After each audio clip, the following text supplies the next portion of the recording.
This segment is the interview session, na tuko na mgeni ndani ya nyumba. Nitakuwa nampatia nafasi aweze kujiintroduce, atuambie yeye ni nani, ametokea wapi. Kwangu mimi namjua kama Mr. Finance. Today is Money Monday and we are talking about money, how to save money, how to pay tax, and ama tutakuwa tuna discuss about finance as a general topic, tuweze kujua ni nini haswa kiko ndani ya finance, ama ukisikia jina finance unasikiza nini ama nini inakuja kwa akili yako. Lakini kabla sija introduce mgeni wetu, ningependa tukaweze kuchezewa kanda ya Nakuru College of Commerce and Hospitality.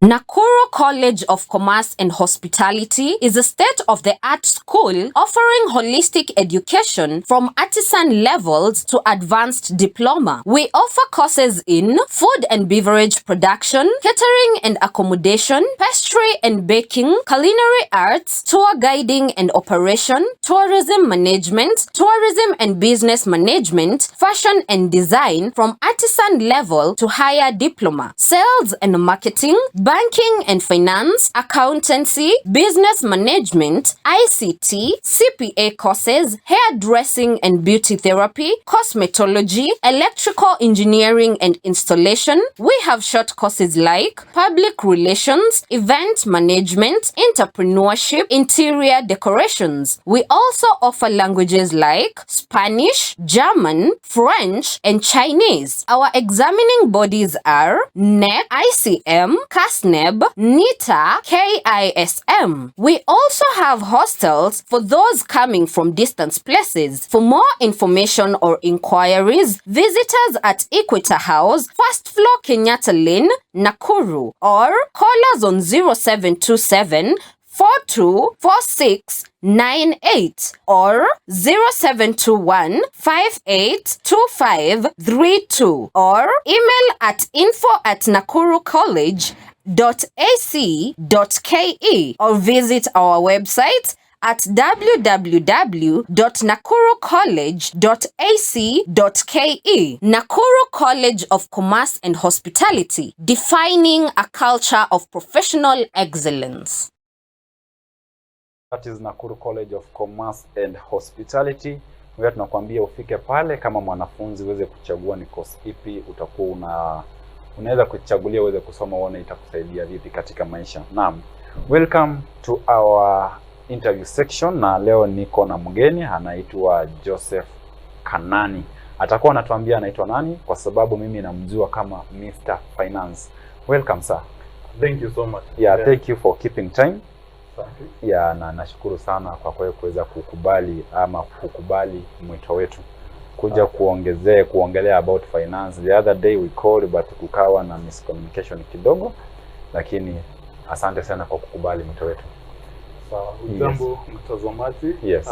As you said, my name is Joseph Kanani. Yes. And I have a background in finance and accounting. Yes. And I also specialize in tax issues. And mimi ni mkaji wa Nakuru. Yes. So at least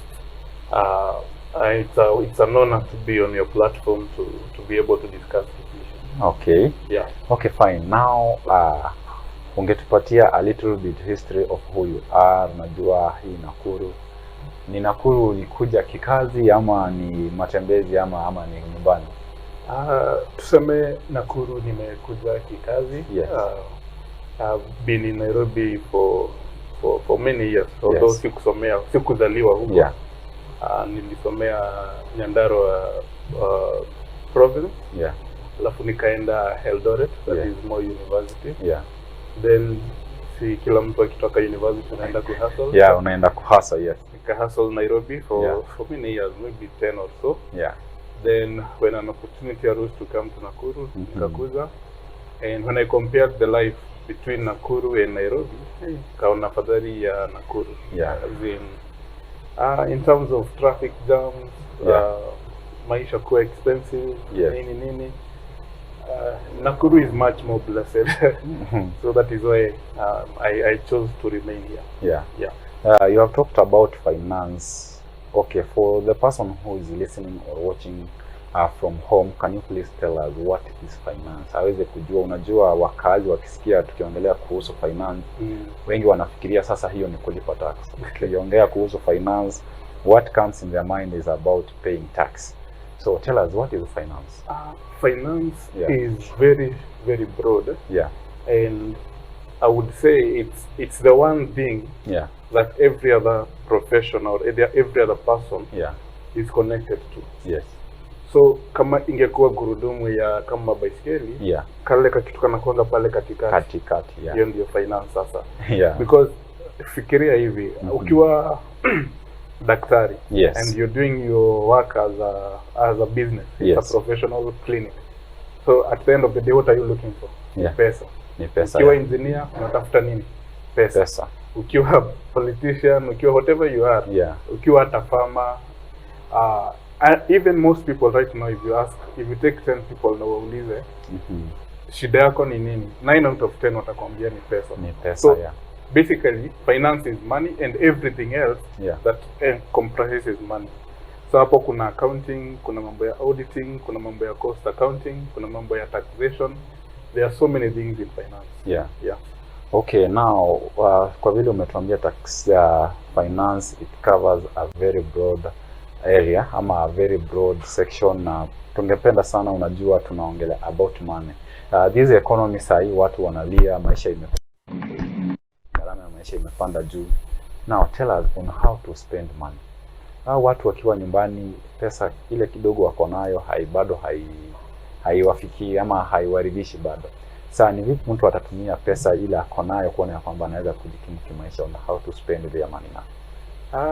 That is a very, very good question. Swali yenye unfortunately hainanga jibu. Na reason kwa nini haina jibu ni kwa sababu tuseme kama uko na familia na uko na mshahara, na hiyo mshahara kiwango yake unajua, tuseme ni 10,000. Na unalipa nyumba maybe shilingi 2,000, lazima ulipe karo ya shule, lazima ununue unga, lazima ufanye hizo vitu zenye unafaa kufanya ndio wewe na familia mjikimu. Siwezi kuambia ati hizo pesa uzitumie kwa njia nyingine isipokuwa yenye already unaitumia kujikimu. Lazima ulipe rent. Usipolipa utafukuzwa. Lazima ununue unga. Usipofanya hivyo utalala njaa. Sasa tunaingilia hapa. One, hii kiwango ya pesa yenye unapata. Kuna vile unaweza iongeza. Are there ways that you can make more money? Sio lazima ati ungoje miaka ya promotion, ukipata promotion uongezewe mshahara. Kuna njia zingine zenye unaweza pata ndio uongeze kiwango ya pesa yenye unapata. Kitu cha pili, haya matumizi yako. Kuna vile unaweza yapanga ndio one ipungue, ama two utoe ile the unnecessary spending. Unaona, kuna watu labda wakikuja town lazima wakutane na marafiki, na wakuje chai mahali kwa hoteli, na atumie shilingi 200 kila siku. Kuna watu lazima kila Friday aende mahali kwa joint apatiwe 2 za kwenda nyumbani. Kuna watu lazima wakule pizza every now and then. So hii matumizi yenye sio ya lazima. Kwa kizungu tunasema it's not a basic need. Kuna vile unaweza ipunguza ndio ile kiwango yenye uko nayo itoshe. At the same time ile pesa unapata watu huziita side hustles. Ama mbinu zenye zinaweza kusaidia kupata pesa zaidi ya yenye unapata. Kama ni mshahara ama kama uko kwa mjengo, kuna ile pesa unapata, unaweza aje ongeza hicho kiwango na pia punguza ile yenye unatumia ndio itoshe. So basically the first instinct for everyone or even for animals ni survive. Ukisha survive at uko comfortable, sasa unaweza fikiria vile utadrive, utasucceed, vile utakuwa na mapato zaidi, biashara na mambo kama hiyo. Na pia utapata kwamba upande wa kuspend pesa, you will find that we have many people who say ama wanasema kwamba wacha mimi nitumie hii yenye niko nayo leo, ya kesho Mungu ataleta. How do you deal with that? Kwa sababu we have some people, the young generation wanasema wacha sisi tupige sherehe ya kesho itachelewa. About that, watu unaweza kuadvise aje, kwa sababu with this economy hata pia president anasema kwamba tuweze kuwa na ile moyo mentality ya kuwekeza pesa. So how do we encourage the youth pia waweze kuona kwamba wanawekeza pesa zao, na waziwekeze wapi? Wafanye home banking ama wafanye ile ya kuweka pesa kwa bank? Naam, hiyo ni swali mzuri sana, kwa sababu watu wakiwa vijana, hata wewe ni kijana sasa hivi, kuna vitu kadhaa. Kwanza vijana wanakuanga they have hardened their mind. Like Kenya najua hataki kuambiwa. Na inakuanga shida sana, kwa sababu akiwa kijana anaona ni kama atakuwa kijana for the rest of their life. Haoni uzeeni, haoni miaka inaendelea. Na pia ni Biblia imesema tutafute lesson, so let's learn from an ant. It's a small animal, or it's an insect, very small, but when it is sunny inajua kwenda kujitafutia na kuweka, so that when it is cold ama kunanyesha, it's comfortable wherever it is, kwa sababu inajua hata kukae kunyeshe ama kukue kubaya aje for maybe the next few weeks, itakuwa safe. Also learning from the Bible, you remember the story of Joseph? I was expecting ukuje kwa hiyo, kwa sababu pia nilikuwa na a short story about Joseph in the Bible. Kwa sababu the other time I heard something about Joseph the dreamer, Joseph the taxpayer, na sikuweza kuelewa zaidi. Ni vyema sana unazungumzia. Joseph, and I am glad niliitwa kama yeye, kwa sababu alikuwa tunajua hadithi yake. He was sold as a slave by his brothers.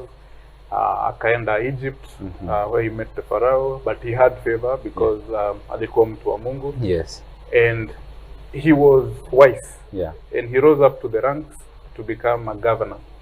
Na reason apate hivyo ni kwa sababu Pharaoh wa hiyo siku alikuwa amepata ndoto, na ni Joseph pekee aliweza kuitafsiri. Ati kutakuwa na miaka 7 ya plenty. Everything, grains, ng'ombe zitakuwa zikizaa vizuri, mashamba itakuwa ikitoa nini vizuri, and then there will be another 7 years of drought. Wakati kila kitu itakuwa mashamba haizai, mifugo inakufa and everything. So it was that wisdom yenye liona hizi miaka za plenty, wacha tusitumie kenye tunapata iishe. Because wangesema kama tumevuna ngano, wacha tukule yote iishe. Kama tumekamua ng'ombe ama tumepata mazao ya ndama, wacha tuzifanye zote biashara ziishe. But what they did, and upon your taxation I think ilianza, Joseph alikuwa na jukumu la ku make sure ati wana wa Egypt watakuwa na chakula ile miaka 7 ya ukame. So hii miaka yenye walikuwa wanapata, alikuwa kila mtu akivuna ama akipata mazao, anachukua kiwango fulani, anapeleka kwa the storehouses zenye zilikuwa zinaweka hiyo chakula. And that is how they were able to even feed the other nations. Kwa sababu unakumbuka ndio hata ndugu wake wakuja Egypt, walikuja kwa sababu ya njaa mahali walikuwa, na walikuwa wanajua Egypt ndio kuna chakula. So hiyo ni somo ati not even the youth, hata sisi tunakuanga na hizo periods. Kuna wakati utakuwa biashara yako inaenda vizuri sana, mambo yako inaenda vizuri sana, but pia kutakuwa na wakati mambo yako inakauka, biashara inakauka. So kama hukutumia hizi miaka ya plenty kufanya nini, kuweka akiba kwa sababu hizi miaka zenye ukame itakuwa, then lazima utaangamia. Na the other thing is, ndio kuna kuanga na facilities, especially banks, insurance companies and all that. They give us options when we have the money to save for a future period when we don't know what will happen. Kama kuna life insurance policies, unasema wacha nikuwe nikiweka 2,000 kila mwezi mahali, ndio baada ya miaka 10 ama miaka 14 ni tutapata hiyo pesa ikiwa kwa jumla, na kama watoto wangu watakuwa wamefika kiwango ya kwenda shule, nitapata karo ya kuwasomesha. Lakini ukikuwa ati unapata, unakula, unangoja Mungu, Sidhani hiyo ni haki. Yes, for the youth you have heard about that. Let's embrace the saving culture. Tupate ya kwamba tunajipanga maisha ya usoni, pia unajipanga leo uweze kujua maisha ya kesho yatakuwa vipi. Inalingana vile utajipanga. Now, kwa sababu tunaongea about money, we have those people who have businesses. Yes. We have companies. Yes. And we also have to pay tax. Yes. Yeah, as a nation, hata pia president anatuambia kwamba tuweze kulipa tax, tuweze kujitegemea. Yes. So, can you please tell us what is tax or tell us the difference between taxation and tax?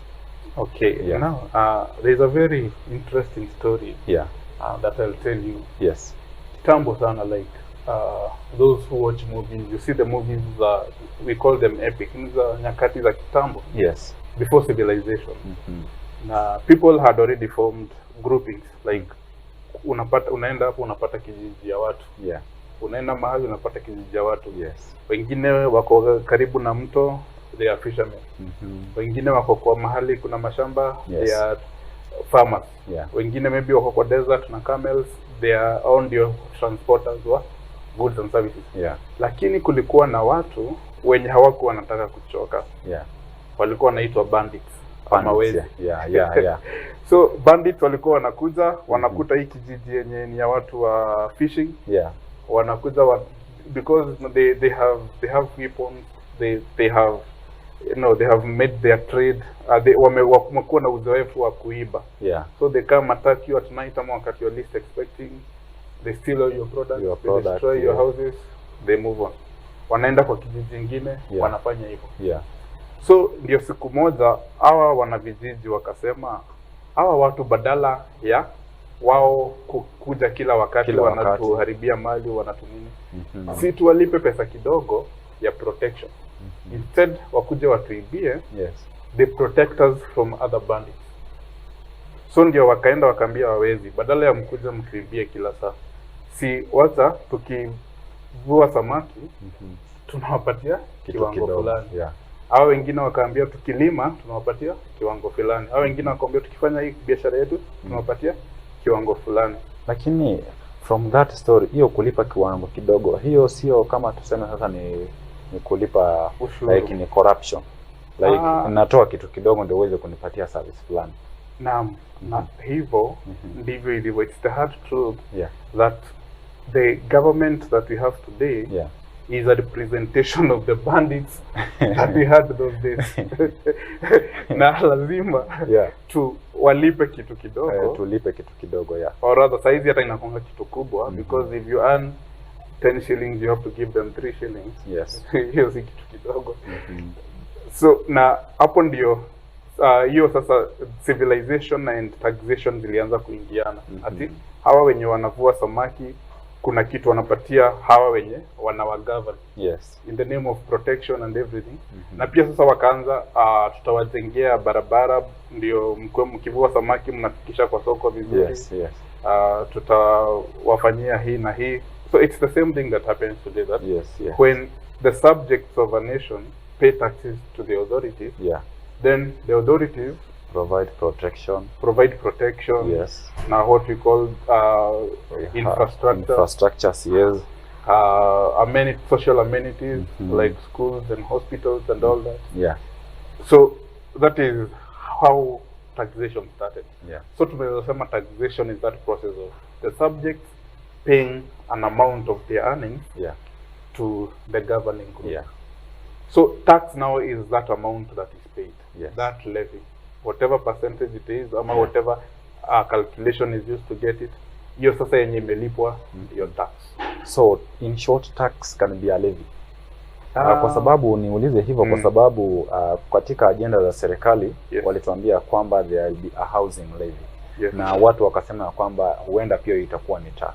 But can you please tell us the difference between a tax and a levy? Ili waweze wajue kwa umakini sana. Yes. Okay, I think basically a tax is charged on an income.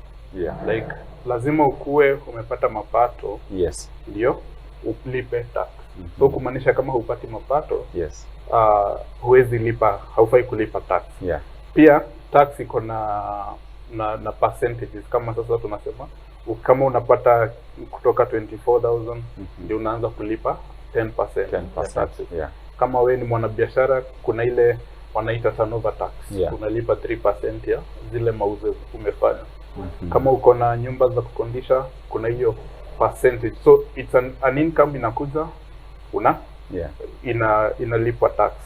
Levies on the other hand ni charges zenye serikali inaitisha wakati unataka services zao. Okay. You know? Like sometimes zinaitwa pia duties. Kama sasa ukitaka kutransfer shamba, kuna stamp duty yenye lazima ulipe serikali. Ukitaka certificate, kuseme kama birth certificate ama death certificate, kuna zile charges zenye wanaitisha kwa sababu ya hiyo service. Ama ukitaka kutengeneza kampuni, unaona hapo hakuna ati income imeingia, lakini kwa sababu ya hiyo service. So kuna hii yenye umeguzia yenye unaita housing levy. Na tumesikia maoni ya watu wengi wakati wa finance bill ya 2023. Na ilikuwa inafaa kuwa levy, lakini ilibadilika ikakuwa tax. Na ikakuwa tax moja yenye as in English would say it is unprecedented in Kenya. Because how it works is that the employee pays a tax of 1.5%, and the employer pays an equal amount yenye amelipa. So in total serikali inapata 3%.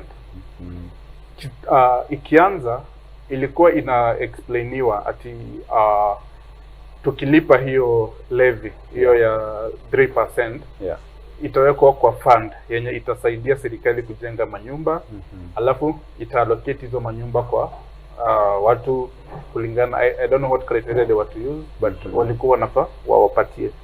Lakini baadaye ikabadilisha ikasema this money will be put in the consolidated fund with other taxes for general development.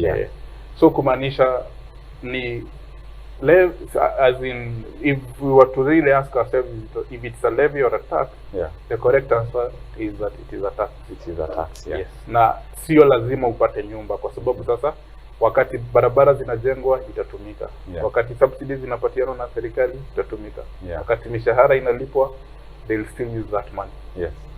And also in our economy tumeona kwamba kuna baadhi, we have some companies that have pending bills. Nasikia kwamba kuna kampuni fulani iko na pending bill ya worth 4 billion 215 million shillings. Large amount of money. How can this company, ama zitakuwa, what procedures should they use? Kwa sababu hizo pesa ni nyingi sana, na hizo pesa zingeweza kutusaidia sana as a nation, kwa sababu utapata kwamba yule mfanyabiashara wa chini yeye anakujiwa pesa yake ya kulipa tax kila siku, every Friday anakujiwa, or every Monday anakujiwa kulipa tax. So for this large company, big companies, ni vipi pia hao tuone ya kwamba wanaweza kulipa madeni ama kulipa tax yao vizuri kusiweze kuwa na shida, kwa sababu hizo madeni pia ni kubwa sana na huenda zitakuwa zinatusaidia mahali pia as a country.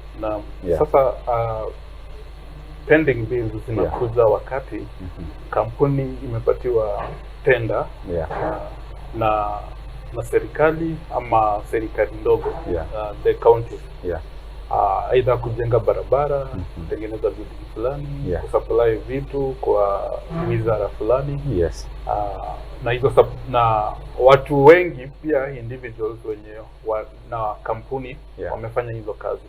So kama tuseme mfano tu Nakuru County imekupatia tenda, imekwambia jenga hii barabara kutoka hapa mpaka mahali fulani. Na kwa hizo contract documents imesemekana hiyo barabara utalipwa 10 million ama pesa yenye mmekubaliana. Na inafika wakati wa kulipwa haujalipwa. Na inafika wakati county maybe imemaliza mwaka yake, kwa sababu tunajua serikali kila June, that is June inamaliza mwaka, July inaanza. Na inafika hiyo wakati na county bado ama serikali ama wizara fulani ama parastatal haijakulipa. So na inakuwa hivyo kwa makampuni mingi sana, watu wengi sana, ndio unapata ile pesa yenye serikali haijalipa wanabiashara inakuwa mingi, hizo pending bills. Sababu moja nitasema ya pending bills ni corruption. Kwa sababu inafaa kuwa hivyo. Tuseme wewe ni serikali na mimi ni mwanabiashara. Unataka barabara fulani itengenezwe. Yeah. Kawaida kabla, na ndio wanasomanga budget at the beginning of every year. Yes. Kabla any expenditure ifanywe, yes, lazima kuwe na budget yake. Ati hii barabara inahitaji 10 million. Yes. Na lazima hiyo wizara ama ile shirika inahusika na hiyo barabara, yeah, ipatiwe hiyo pesa. Hii ni pesa ya kutengeneza hii barabara. Yeah. So kumaanisha sasa ile shirika ama wizara yenye inafanya hiyo kazi ishapatiwa pesa kwa yes, budget. Yes. It has been allocated the money. So now it looks for me, the contractor, to do that work. Yeah.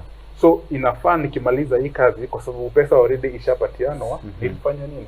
Nilipo. Yeah. Lakini kwa sababu ya corruption, hii pesa ilikuwa inaingia kwa wizara ama kwa shirika yenye inafaa kufanya hiyo kazi, alafu inapata miguu, inapata njia zingine za kwenda. Yeah. Wewe kama mwanabiashara ama mwenye umefanya hiyo contract unabaki kama hujapewa. Lakini right now serikali inatumia system inaitwa INFINIS, Integrated Financial Management and Information System. Yeah. Such that hata ndio upatiwe tender ama upatiwe contract, lazima documents zako zipitie kwa hiyo system. Na ndio hiyo system sasa pesa zitoke, pesa pia zitatoka kwa hiyo system. So hiyo system itaweza kukwambia vizuri kama hiyo pesa imeenda kwa huyo mwenye alipata contract ama imetumika kwa njia zingine. Yeah. So tuna hope tukienda in future hii mambo ya pending bills haitakuwa. Yeah. But as at right now kuna pending bills mingi sana pia. Na mimi tunaweza himiza wanabiashara ama wenye wako nazo waendelee kufuata kama ni county ama hizo mashirika. Yeah. Na pia ku lodge complaints. Unaweza enda kotini, unaweza tafuta wakili as long as uko na documents and everything. Na pia maybe koti inaweza rahisisha ama fasten hiyo process ya kulipa pesa. Na and another thing about now the small businesses, utapata kwamba ule mfanyabiashara wa chini analipa tax, analipa rent, but he or she is not making profit. How should he or she stay on that lane ya kwamba pia akifanya biashara anapata that small profit hata kama itakuwa inamsaidia, kwa sababu analipa tax na bado analipa rent na anaona kwamba hapati kitu? How do you advise him or her? Okay, one, before even we go to the small tax man, system ya Kenya ya compliance inakuanga ngumu sana. Compared to other countries, ndio upate uanze biashara. Yes. Lazima kwanza uregister hiyo kampuni, uende kwa county government upate trading license. Kama biashara yako iko kwa sekta ya chakula, lazima uende upate compliance ya health. Na watu pia wanafanya manufacturing. Before you start that business, the processes itakuwa mingi sana, and the cost itakuwa mingi sana. Second thing, vile umesema, wanabiashara, yes, kumekuwa na hizo hard times ati unafanya biashara, lazima ulipe hizo expenses kama rent na tax, lakini hautengenezi profit. Na hapo ndio why sasa mtu ajue namna ya avoid taxes legally. Kitu inaitangwa tax avoidance. Kuna mara mbili ya taxes unaweza kosa kulipa tax. Kuna tax evasion. Yenye unajua unafaa kulipa hii amount ya tax. Lakini umekataa. Hiyo hata ukishikwa kisheria unafaa ufungwe ama ulipe fine. Alafu kuna tax avoidance. Unajua kuna hii tax nafaa kuilipa but na-avoid. Kama sasa naweza eleza wanabiashara, kuna hii tax imeintroduciwa inaitwa turnover tax. It's 3% of your gross sales. Ati leo umefungua mkahawa wako, at the end of the day umemake sales za 10,000. So hiyo 10,000 unatoa 3%, ni kama 300 unapatia serikali. Unafanya hivyo kila siku. Na wakati unafanya hivyo haujatoa expenses, haujatoa ile pesa ulitumia kununua hiyo chakula, haujatoa ile pesa utatumia kulipa wafanyakazi, haujatoa ile pesa utatumia kulipa rent and all that. Na kwa sababu ulipe turnover tax, ni inamaanisha wewe sasa hautafanya ile tax yenye tunasemanga annual tax return at the end of the year. So hiyo mimi naweza elezea, badala ya kulipa turnover tax, fanya the annual tax return yenye unafanya at end of the year. ndio upate hizi sales zako zote na upate chance ya kutoa expenses zako zote. Ndio sasa utalipa tax kwa ile profit yenye itabaki. Ndio sasa serikali sikule tax either kama wewe unakula losses. Kwa sababu kama hautakuwa umemake any profit, basi ni kumaanisha hautalipa hata tarehe tax. So hiyo ni njia moja ya kuavoid taxes legally. Alafu pia there's this question ambayo pia nimeweza kupata hapa. One of my viewer ananiuliza what do you think is the best way to save money on tax? Like analipa tax lakini bado ana save pesa. So saving is actually a culture that has to be developed through discipline. Na saving without a goal inakuanga mbaya sana, because I am sure most of our viewers have that thing we call a kaful. Hata wewe nadhani uko nayo. Ile ka box kako na kashimo, ukipata ka coin unarusha hapo. Unaweka hapo na mle ndani. Na unasema una save. Lakini ikifika wakati labda mboga imeisha ama mafuta imeisha, unachukua kwa mkebe, kaonoza na unatumia hiyo pesa. So the first thing is to set a goal. Like I'm saving money so that I can buy a shamba. I'm saving money so that I can go for higher education. I'm saving money so that I can buy a laptop. Vitu kama hizo. So the first thing is to make a goal. Second thing is save as if it's a fixed expenditure. Na maanisha hivi. Wakati unapata mshahara, kitu ya kwanza unafikirianga ni nini? Ni rent. Rent lazima ulipe. It's a fixed expenditure. Unajua lazima ulipe. Second thing ni karo. Unajua lazima ulipe. Mbona usifanye saving ikuwe as if it is a fixed expenditure? Nikipata mshahara wangu, hii 2,000, hii 3,000, hii 10% ama whatever percentage, lazima niweke kando. Na ndio upate hiyo discipline, unaweza fungua either kama hiyo tulikuwa tumeongea life insurance policy. Yenye mshahara yako inakatwa hata kabla ikufikie, inapelekwa kwa hiyo saving. Ama standing order. Uko na account yenye huwezi guza, mshahara yako inawekwa hapo. Alafu pia that goal, yenye unataka kusevia, ukishai-achieve, then whatever you've achieved lazima ikuwe ni kitu yenye itakuongezea pesa. Like ukisave ndio ununue kiti ukalie kwa nyumba, ni kama that is called saving for consumption. Umetumia na hiyo pesa haitairudi tena. Lakini ukisave ndio ununue laptop, ndio ufanye online jobs, then hicho kifaa ama hiyo saving process yako yote imeleta manufaa. So those basic things zenye naweza waihimiza for now. Ikuwe discipline, ukuwe na set objectives, hizo ni goals. Na tatu, ikuwe ni kama a fixed expenditure, yani ni kitu lazima ufanye. Alafu the other thing is on those people who are now employed. Wanasema kwamba pia hao wanalipa tax at the end of kila siku. Ukipata wanapata mshahara, that pay slip, kuna amount fulani wanalipa na hawa make any profit, like pesa zao zinapotelea. So how do they also ona kwamba mtu kama amekuwa employed analipa tax, ama pia for an employed person aweze kukosa kulipa tax legally? So employed person, the law in taxation requires that the employer lazima atoe tax kabla ya kulipe.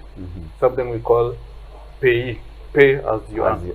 So mshahara yako inakufikianga kama ishatolewa taxes.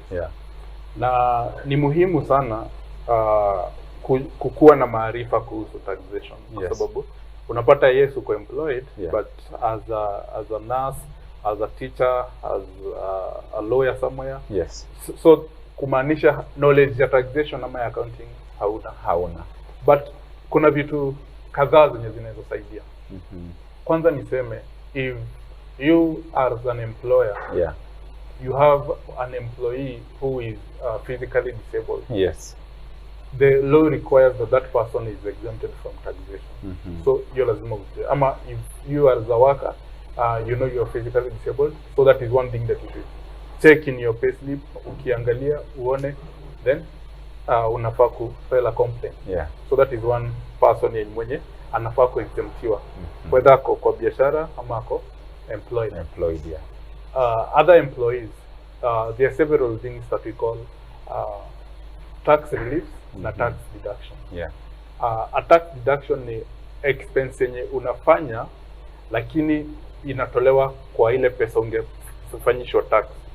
Tuseme kama unapata mshahara ya 100,000. Yes. If there is no tax deduction, your tax will be on the 100,000. Yeah. Lakini tuseme unalipa, you are saving towards your retirement. Now people normally save towards retirement. The statutory requirement is through the NSSF. Yeah. Kama saizi lazima ulipe a certain amount, minimum I think is 320 to NSSF.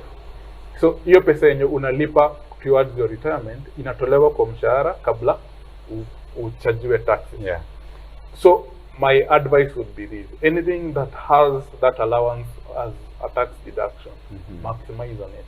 Yeah. Because it's still your saving. Yeah. So if you're saving towards your retirement, save through NSSF, save through any other retirement benefit authorized organization like an insurance company. Yes. Ndio ile pesa unapigwa tax ipungue, na pia ile pesa unajiwekea akiba ya uzeeni iongezeke. Wow. Kuna vitu kama hiyo insurance policy nimesema. Yes.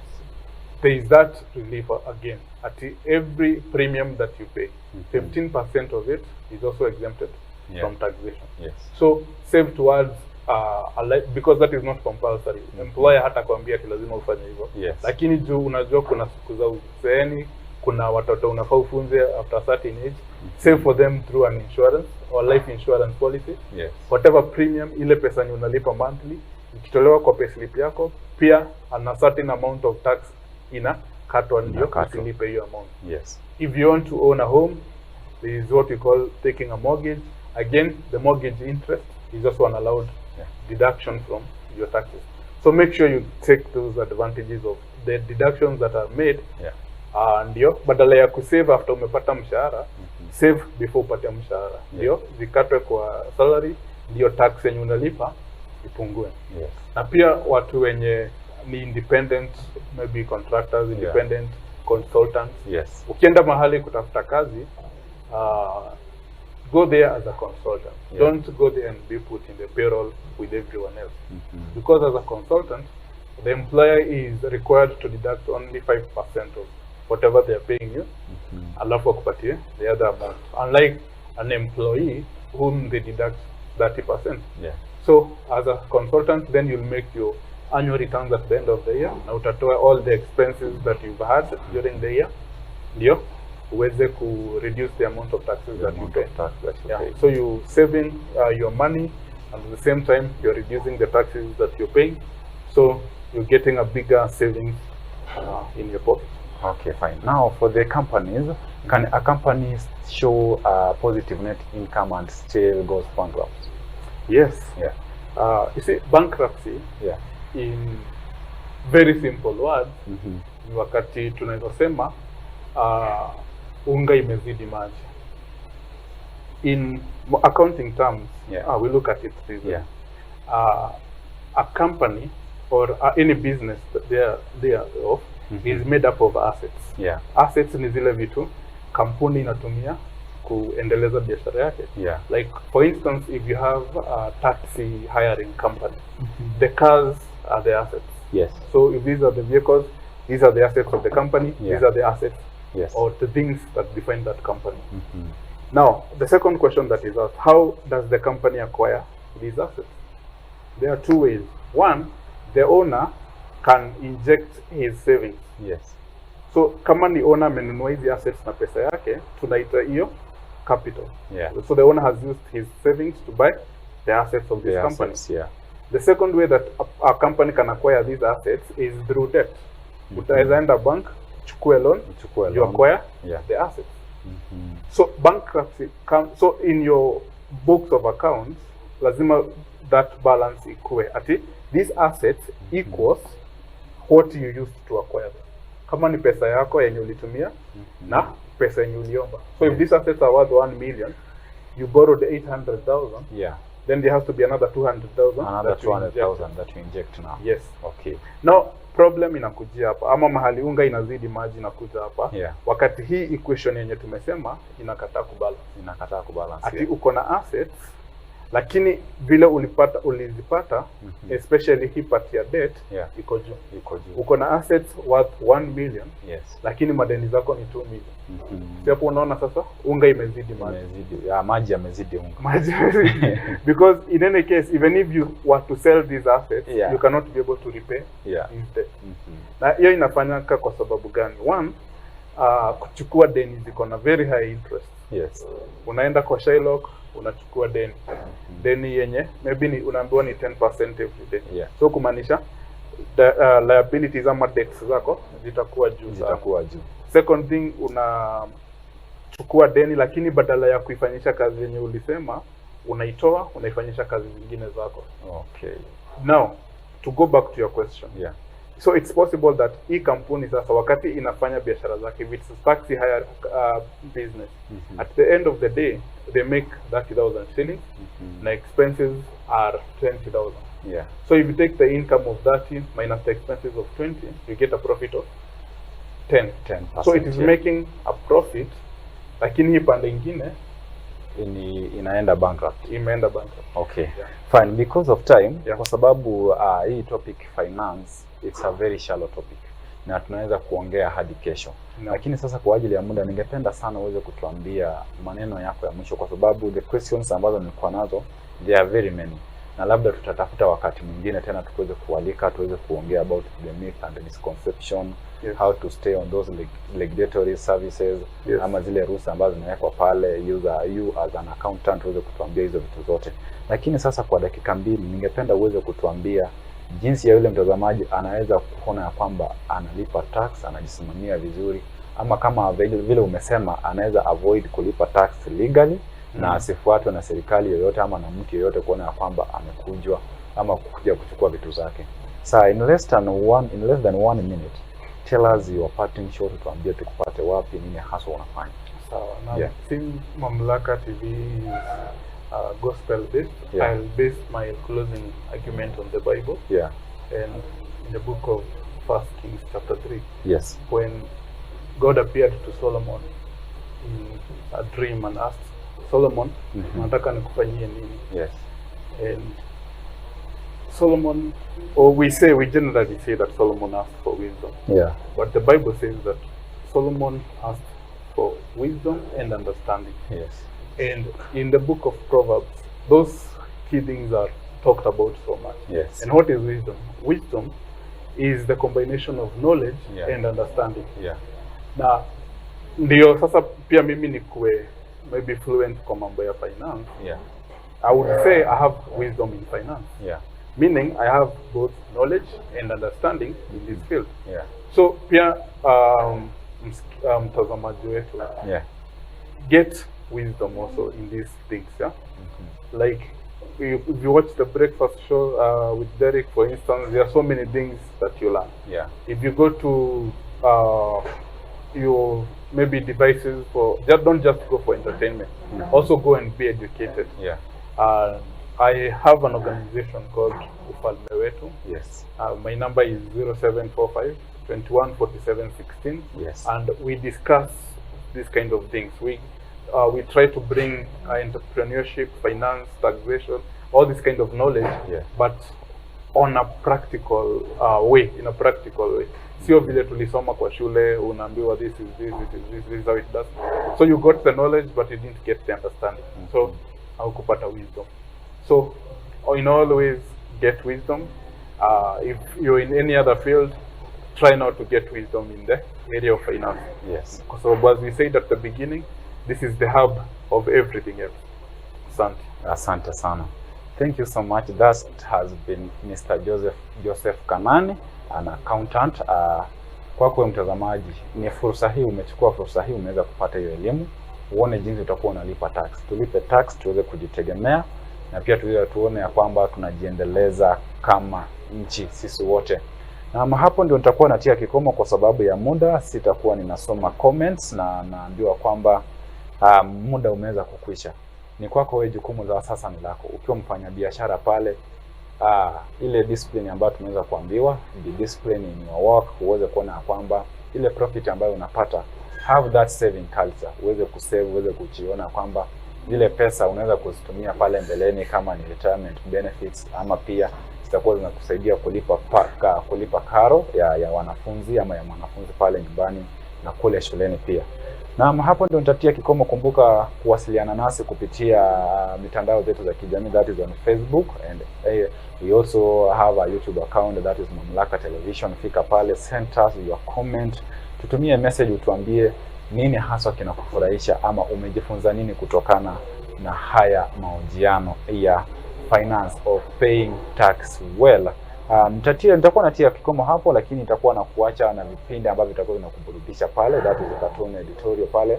We have cartoon and other important. Wale wa lunch service, kumbuka lunch service pia itakuwa inaanza kuanzia saa 6 hadi saa 8. Bishop atakuwa na minister this week, pia tutakuwa na Bishop atakuwa na minister, tuweze kuona kwamba tunapata elimu ya uokovu pia. Niruhusu nikuage, tuweze kupatana kesho anapopenda Mwenyezi Mungu. Kwako wewe, naweza kukuombea kwamba wiki hii ikawa wiki ya mafanikio na baraka sana kwako. Bye bye, tuonane kesho majaliwa.